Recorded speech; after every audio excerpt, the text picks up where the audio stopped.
Winvesteuses, Winvesteurs, bonjour, j'espère que vous allez bien, que vous passez une excellente journée. Nous nous retrouvons dans cette petite vidéo dans laquelle je vais vous présenter les 4 différents styles de trading.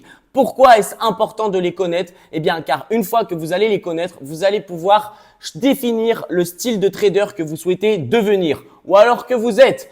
Donc, c'est super important. Restez bien jusqu'à la fin de la vidéo car encore une fois, je vais essayer de vous délivrer le plus de valeur possible pour qu'à la fin de cette vidéo, justement, vous soyez en capacité de définir le trader que vous êtes ou le trader que vous souhaitez devenir. Alors, bien sûr, pour chacun de ces styles de trading, eh bien, je vais vous donner les caractéristiques qui en font des différents styles de trading. Par exemple, le style numéro 1, je vous donnerai qu'est-ce qu'il est, pour qui il est et quel niveau il faut pour pouvoir l'appliquer. Pareil pour le style 2, le style 3 et le style 4. Donc, sans plus attendre, c'est parti. Entamons cette vidéo avec le premier style de trading qui est tout simplement le scalping. La première chose que vous devez savoir sur le scalping, c'est que les scalpers entrent sur le marché aussi rapidement qu'ils en sortent. Qu'est-ce que j'insinue? J'insinue que les scalpers sont des traders qui passent très peu de temps sur les marchés financiers. Ils entrent en position, ils tiennent leur position pendant quelques secondes, allez maximum 1 minute, 2 minutes, 3 minutes, grand maximum, sinon ce n'est plus du scalping et ensuite ils en sortent. Donc c'est tout simplement ça le scalping, c'est le fait de prendre des positions sur des tout petits laps de temps. Maintenant, le scalping, c'est un style de trading qui n'est absolument pas fait pour tout le monde car il requiert un très grand niveau technique. Il faut avoir énormément d'expérience pour pouvoir faire du scalping car lorsque vous allez faire du scalping, vous allez tout simplement trader des bougies sur du M1, voire même du 30 secondes, voire du M2, du M3, grand maximum. Et la technique, l'analyse technique utilisée par les scalpers est seulement une analyse qui se fait sur les mouvements des bougies. Voilà. Pour faire du scalping, vous n'avez absolument pas besoin de regarder l'analyse fondamentale, de regarder la tendance de fond de l'actif. Absolument pas. Et alors ça pourrait paraître du coup beaucoup plus facile car il y a beaucoup moins de choses à prendre en considération, sauf qu'en fait, c'est tout l'inverse. Le scalping, c'est extrêmement difficile car vous savez, les actifs sont quand même super volatiles. Nous, par exemple, sur cette chaîne et au sein de WinvestPro et puis moi-même, je suis un addict du gold, un aficionados du gold. J'adore trader le XAUUSD et le XAUUSD est un actif qui est super volatile, donc qui bouge énormément. Et si vous regardez le XAUUSD sur des toutes petites time frames telles que 30 secondes, M1, M2, M3, ça va vraiment vous faire mal à la tête car ça bouge vraiment dans tous les sens. Chaque bougie, on dirait qu'il y a de très gros mouvements alors que ça bouge de quoi? De 1, 2, 3, 5, 10 pips. Grand maximum, 20 pips à tout casser. Et du coup, eh bien, ce sont sur ces bougies-là que les scalpers vont se placer. Et donc, le scalping demande un très haut niveau de technicité des bougies. Alors, pour qui est fait le scalping? Eh bien, pour les traders extrêmement expérimentés. Voilà. Savoir maîtriser le scalping peut être un gros atout, pardon. Pourquoi? Eh bien, parce que les scalpers n'ont absolument pas besoin de passer beaucoup de temps à analyser le graphique, à analyser la tendance de fond, à prendre en compte l'analyse fondamentale, etc., puisqu'ils se mettent directement sur les toutes petites time frames. Ils vont analyser les bougies, comment elles bougent. Est-ce qu'il y a une bougie englobante? Est-ce qu'ils peuvent voir un mini order block? Est-ce qu'ils peuvent voir de la fair value gap sur du M1, du 30 secondes? Et c'est comme ça qu'ils vont entrer. Le scalping, c'est extrêmement dangereux pour les traders débutants qui n'ont aucune connaissance de toutes ces techniques. Car en plus de ça, comme je vous l'ai dit juste avant, la plupart des actifs sont quand même extrêmement volatiles sur les toutes petites time frames. Et vu qu'en scalping, vous allez rentrer pour choper des tout petits mouvements sur des toutes petites time frames, eh bien, le placement du stop loss va être primordial. Et c'est là où repose toute la difficulté du scalping. Car il va falloir que vous placiez votre stop loss de manière à ce qu'il n'ait pas plus de 5 pips, 10 pips, grand maximum, sinon ce n'est plus du scalping. Et 5 pips, avec le spread, avec tout ça, eh bien, ça va être extrêmement difficile de pas se le faire toucher. Donc, si vous êtes débutant, je ne vous recommande absolument pas de faire du scalping. Vraiment, le scalping, c'est un type de trading qui est réservé aux personnes qui sont qui ont une grosse expérience sur les marchés financiers. Voilà, qui se sont spécialisés dans le scalping et qui ont déjà backtesté du scalping pendant un très long moment. Donc, niveau du scalping, expert. Voilà, expert. Ne vous aventurez pas sur du scalping si vous souhaitez, si vous débutez en trading ou si vous avez un niveau intermédiaire. Pareil, le scalping, vous allez du coup, vu que vous cherchez des tout petits mouvements, vous allez devoir prendre des lots beaucoup plus élevés. Donc, le fait de voir l'actif bouger de 2 pips, 3 pips, que ça soit dans le sens de votre stop loss ou dans le sens de votre TP, eh bien, ça va représenter de très grosses sommes. Et du coup, psychologiquement, si vous n'avez jamais fait ça avant, jamais vu ça avant, vous allez pouvoir être impacté. Donc, les débutants ou même niveau intermédiaire, évitez le scalping. Donc voilà, c'était le style numéro 1. Maintenant, nous avons le style numéro 2 qui est tout simplement l'intraday. Alors, qu'est-ce que c'est que l'intraday? Eh bien, c'est tout simplement le fait de prendre des positions qui vont durer maximum une journée. Souvent, les traders intraday, eh bien, restent en position pendant 5, 10, 15, 30 minutes, 1 heure, 2 heures, 3 heures. Mais ils vont avoir des positions qu'ils vont forcément couper avant la fin de la journée. Moi, par exemple, je suis un trader intraday. J'affectionne l'intraday. Je préfère l'intraday au scalping parce que y a moins cette pression des tout petits mouvements. En plus de ça, en intraday, on doit prendre en considération l'analyse fondamentale, l'analyse technique. Donc, c'est super intéressant pour moi qui adore ces deux types d'analyse. En plus de ça, en intraday, nous allons devoir analyser sur des time frames un petit peu plus élevés comme du M5, M15, M30. Nous pouvons même aller sur du H1, H4 pour repérer vraiment des zones clés où notre actif ira sûrement au cours de la journée, notamment la time frame H1 qui est pas mal pour l'intraday.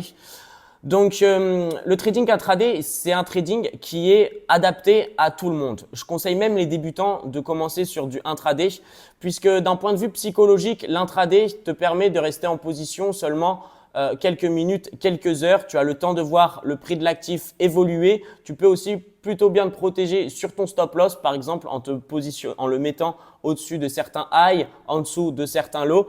Et du coup, ça t'offre beaucoup plus d'opportunités, j'ai envie de te dire, pour pouvoir entrer sur les marchés financiers et de pouvoir aussi tout simplement suivre et manager ton trade. Tandis que sur, par exemple, du scalping, tu n'as pas beaucoup de temps pour manager, ça va extrêmement vite. Un TP, un SL, tu restes quelques secondes. Tandis que sur de l'intraday, voilà, tu rentres en position et puis tes positions, tout dépend quel actif tu vas trader. Moi, par exemple, qui suis un grand fan du gold, et forcément, quand je prends des positions intraday, vu que le gold est un actif volatile et que je vise à chaque fois entre 50 à 100 pips, eh bien, mes positions durent entre 5 à 30 minutes, 1 heure, 5 minutes à 30 minutes, 1 heure grand maximum, puisque voilà, le gold, c'est un actif qui est assez volatile. Si par exemple, tu traites du forex, qui est quand même beaucoup moins volatile, en intraday, tu pourras viser des 20, 30, 40 pips, 50 pips certains jours sur certains actifs, mais voilà, pas plus. Donc ça, c'est vraiment à prendre en considération. Alors, du coup, l'intraday, c'est ça, c'est de tenir des positions sur la journée, mais vraiment juste la journée. Alors, pour qui est fait l'intraday, comme je te l'ai dit, c'est fait pour n'importe quel type de trader. Moi, je me considère comme un trader expérimenté, ça fait un peu plus de 5 ans et demi, 6 ans maintenant que je fais du trading, je fais toujours de l'intraday. Pareil, je recommande aussi aux débutants de commencer par de l'intraday. Comme ça, vous n'allez pas vous stresser à devoir garder vos positions sur plusieurs semaines, plusieurs jours, plusieurs mois. Vous allez vraiment trader à la journée. Et puis, à qui c'est adapté? C'est adapté aux personnes quand même qui ont un peu de temps pour analyser. En intraday, comment ça se passe? Moi, je vous conseille de faire une analyse tous les matins, de repérer vos zones d'achat, vos zones de vente de la journée. Puis, dès que l'actif va tout simplement arriver dans votre zone, vous allez vous mettre une alerte et c'est à ce moment-là que vous allez pouvoir réouvrir votre graphique pour potentiellement, si le price action vous donne des confirmations, prendre position. Donc, pour faire de l'intraday, il faut quand même avoir un peu de temps de disponible dans la journée. Donc, c'est conseillé pour les débutants, mais les débutants qui ont quand même un petit peu de temps pour analyser les graphiques. OK? Ensuite, j'allais dire niveau de difficulté, je dirais facile. Intraday, voilà, pour moi, c'est le plus facile. Ensuite, en troisième style de trading, nous allons avoir le swing trading. Alors, qu'est-ce que c'est le swing trading? Le swing trading, c'est le fait de prendre des positions qui vont durer plusieurs jours, plusieurs semaines, voire même plusieurs mois. Voilà, le swing trading, c'est vous allez entrer en position, vous allez souvent analyser votre actif sur du H1, sur du H4, voire même sur du daily. Voilà.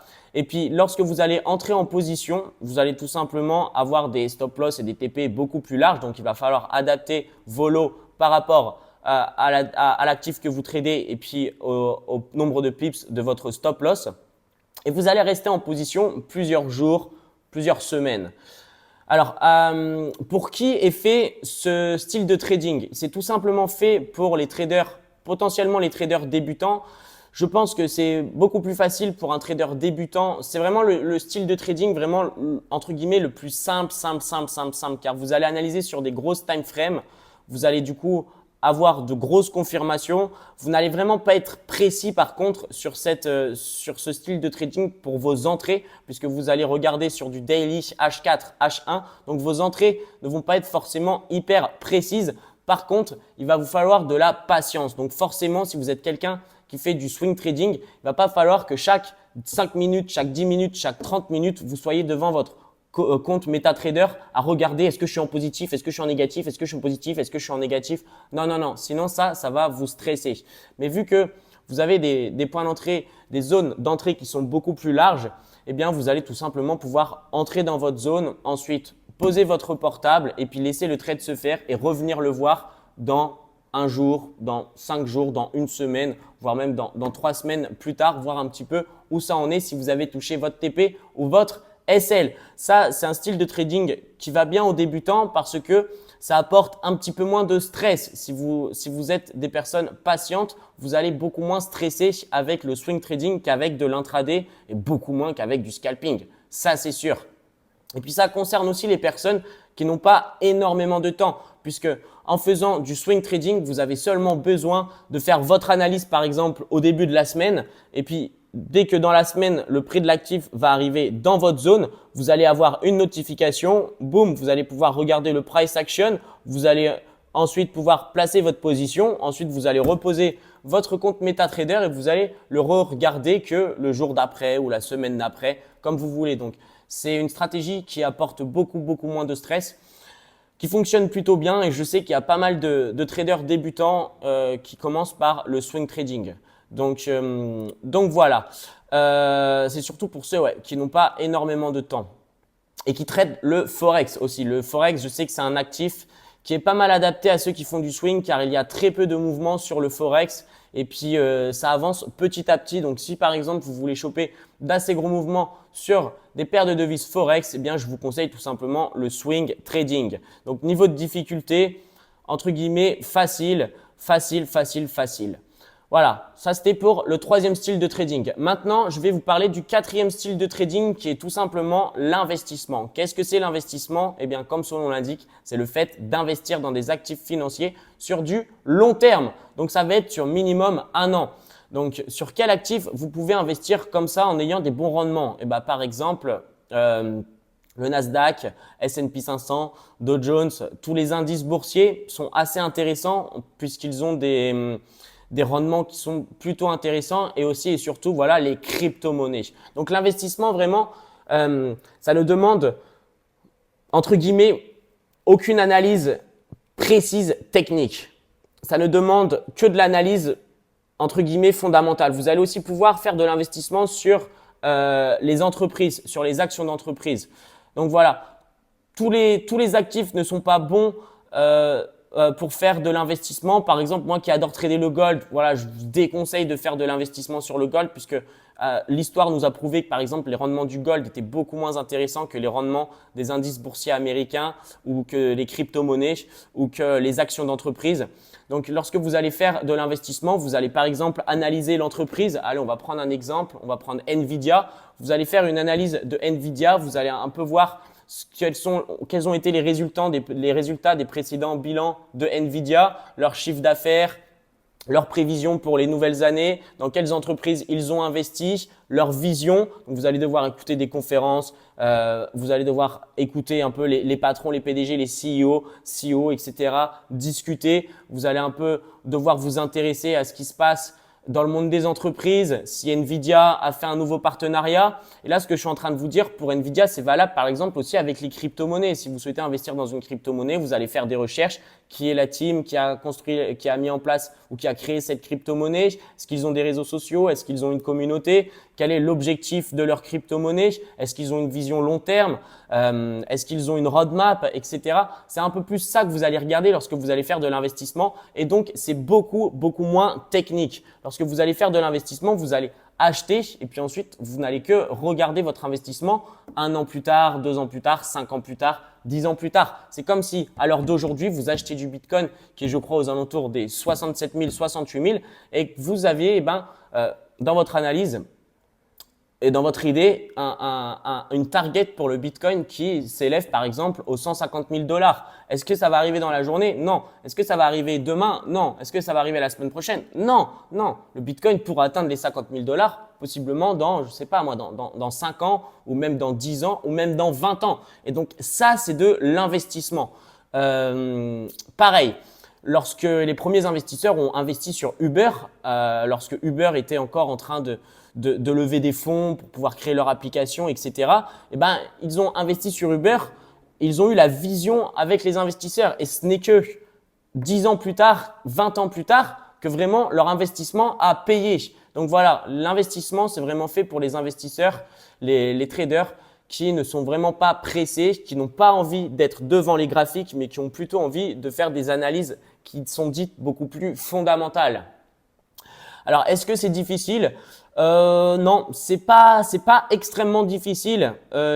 Faut prendre, tout dépend de l'actif dans lequel vous allez vouloir investir. Si c'est les actions d'entreprise, si c'est les crypto-monnaies, si c'est les indices boursiers, forcément, vous allez devoir faire des recherches. Vous devez avoir quand même certaines connaissances. Donc voilà, je dirais que c'est quand même beaucoup plus facile, encore plus facile possiblement que les styles de trading que je vous ai partagés juste avant parce que dans l'investissement, il n'y a pas d'analyse technique, il n'y a pas à dessiner des choses, des lignes, des traits, des rectangles, tout ça, des indicateurs sur les graphiques. Non, juste faire vos propres recherches et surtout développer une croyance et une vision dans l'actif dans lequel vous allez investir. Et puis ensuite, il faut juste être patient, vous vaguez à vos occupations pendant plusieurs années et vous revenez plus tard une fois que l'actif aura bien évolué. Donc voilà, et ça, c'est quelque chose que je ne recommanderais pas forcément à tout type de trader. Par exemple, si vous débutez et que vous avez un petit capital, je vous recommande pas de faire de l'investissement parce que lorsque vous avez un petit capital, l'objectif quand même, c'est de le faire fructifier assez rapidement. Donc, faire de l'argent assez rapidement, beaucoup plus rapidement, plutôt que d'attendre 5 ans avant de possiblement faire un x2, ce qui est très bien, hein, les amis. Vous vous rendez pas compte, faire un x2 de son investissement en 5 ans, sachant qu'un livret A, je crois que ça vous rapporte 0,4% ou 0,04% chaque année, quelque chose comme ça, forcément, c'est très bien. Même si vous faites en 5 ans sur des cryptos, même en 1 an sur des cryptos, vous pouvez faire un x2 ou un x5 ou un x10. Bon, après, j'ai pas trop envie de vous dire des fois 1000 pour pas trop vous faire miroiter des choses, mais c'est largement possible, notamment avec l'investissement sur les cryptos et même avec certaines entreprises qui pètent si vous y prenez bien avant. Et ensuite, boum, si jamais elles pètent, un gros investissement, elles développent leurs produits, ça se passe super bien. Comme à l'avènement de ChatGPT, lorsque ChatGPT est sorti, si vous aviez directement investi, bam, ensuite ça a explosé, explosion de l'intelligence artificielle. Donc voilà, donc ça c'est un type par contre de trading qui est plutôt fait pour les personnes, les traders qui ont beaucoup de capital. Parce que les traders qui ont beaucoup de capital, du coup, ils vont chercher à investir en prenant le moins de risques possible. Et puis en soi, l'investissement, comme je vous dis, c'est assez facile puisqu'on prend entre guillemets beaucoup moins de risques. Si vous faites les bonnes recherches, vous investissez dans les bonnes entreprises, vous prenez beaucoup moins de risques que lorsque vous prenez un achat ou une vente en 5 minutes sur le gold par exemple.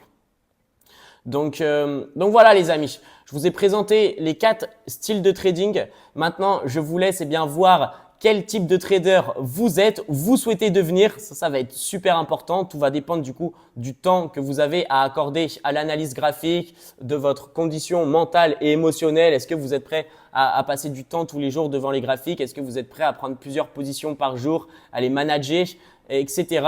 Ou est-ce que vous préférez plutôt prendre une position, faire une analyse par semaine, prendre une position puis la laisser courir sur plusieurs jours. Donc voilà les amis, nous arrivons maintenant sur la fin de cette vidéo. N'oubliez pas de rejoindre mon canal Telegram sur lequel je poste toutes mes analyses quotidiennes ainsi que tous mes trades quotidiens, tous mes investissements, vraiment tout. Je vous laisse le lien dans la description et je vous dis à très vite pour une nouvelle vidéo. N'oubliez jamais, let's investing!